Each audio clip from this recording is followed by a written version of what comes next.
but if you don't maintain it, you can put on the weight back, because our Indian bodies are not very athletic naturally. So if we miss it for 10 days, for example, you can see all the fat kind of coming back to you. So unless you're strict about it, to achieve your final goal is quite challenging. Awesome. And if I may get a little personal, Shumit bhai, it might sound like I might need some advice here too.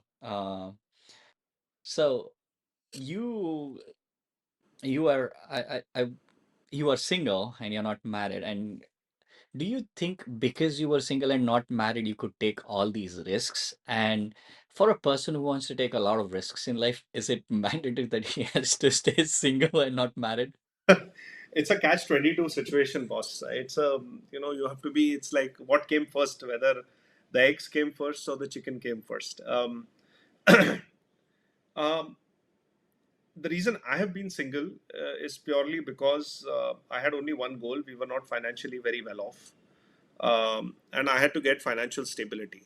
And I had in my head decided that the financial stability that I need, I do not need any distraction in life.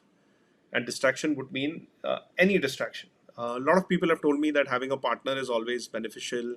I will never know that because I never had that.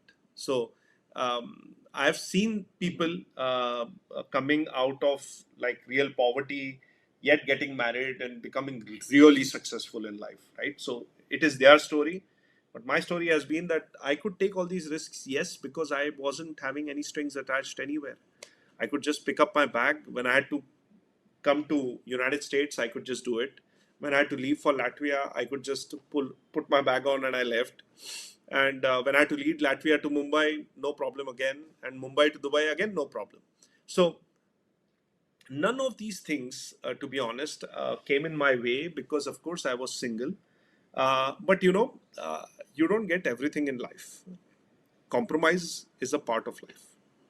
So it's like you have to make a internal agreement with yourself that um, which path do you want to choose, the path of achieving everything by yourself, or the path of doing it together. The path of doing it together will always have some aspects which are good and bad, and the path of doing it by yourself also has.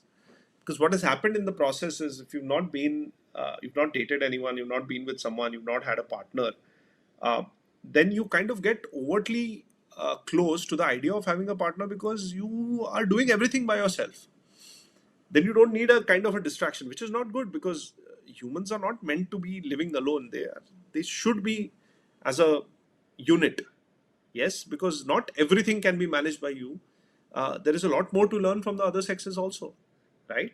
But at the same time, when you do it together, someone or the other has to compromise in the process. And if there is a very good tuning between the two people, then that's okay. And we've seen so many cases in University of Tampa where a guy has come and then the girl has tagged along, and she's like struggling, but for a better life in the US, they've kind of made amends.